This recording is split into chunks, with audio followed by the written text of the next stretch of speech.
Hi friends, బాగున్నారా? Welcome to my channel Hariprasad హరివిల్లు. మీరంతా బాగుండాలి, అందులో మేము ఉండాలి. మనం టెర్రస్ గార్డెన్లో ఎప్పటికప్పుడు ఆ మొక్కల్ని చూస్తూ దానికి ఏమైనా చీమలు పట్టినా లేకపోతే ఏమైనా చిన్న పురుగు సోకినా చేసినా వెంటనే రెమెడీగా ఏదో ఒకటి వేయడం లేదా స్ప్రే చేస్తుండడం చేయాలండి. అలా చేస్తే చాలా వరకు కూడా మనకి రెమెడీ దొరుకుతుంది. ఇప్పుడు ఏం లేదండి, మొక్కలు బాగున్నాయి కానీ కొద్దిగా బూడిద, దానిలో కొద్దిగా పసుపు, ఈ రెండు మిక్స్ చేసి, బూడిద యాక్చువల్లీ మొక్కలకి చాలా చాలా వినియోగం అండి. దానిలో కొద్దిగా పసుపు కలుపుతున్నాం అండి.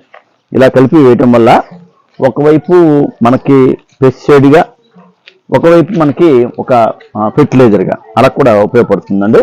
ఎప్పుడు కూడా బూడిద ఉంచుకుంటామండి మేము.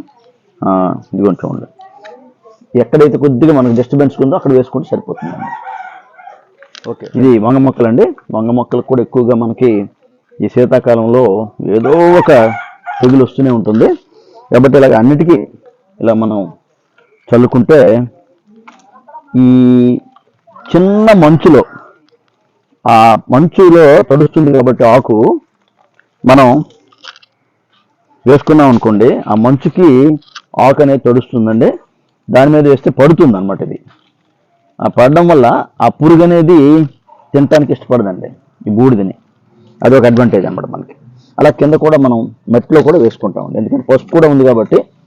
ఆ విధంగా మనకి మొక్కకి చాలా సేఫ్ సైడ్, మట్టిలో ఏమైనా మనకి దోషాలున్నా పోతుందండి. నిన్న ఆదిలక్ష్మి గారు కూడా మొక్కల్ని చూసి చాలా ఫ్రెష్గా ఉండి ఎక్కడ కూడా ఎటువంటి పెస్ట్ కూడా లేదని చెప్పి అభినందించడం జరిగింది. టెర్రస్ గార్డెన్లో మనం బూడిద పసుపు కలిపిన ఈ పొడిని అప్పుడప్పుడు చల్లుతుంటే మనకి ఈ విధమైన అడ్వాంటేజ్ ఉందండి.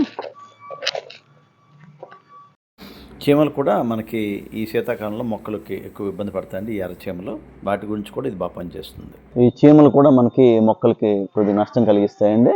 ఆ చీమలు కూడా ఈ పసుపు వేయటం వల్ల, ఎర్ర చీమలు చూశారు కదా, అవి పారిపోతాయండి. అలాగే బూడిదలో మంచి న్యూట్రిషన్స్ ఉన్నాయండి. ముఖ్యంగా దీనిలో కాల్షియం ఉంటుంది. ఇది మొక్కలకి చాలా ఉపయోగపడుతుంది. కాబట్టి ఇది మనం యూజ్ చేయడం చాలా మంచిది. వీడియో కనుక నచ్చితే లైక్ చేయండి, షేర్ చేయండి, సబ్స్క్రైబ్ చేసుకోండి, మీ కామెంట్స్ తెలియజేయండి. Thank you friends.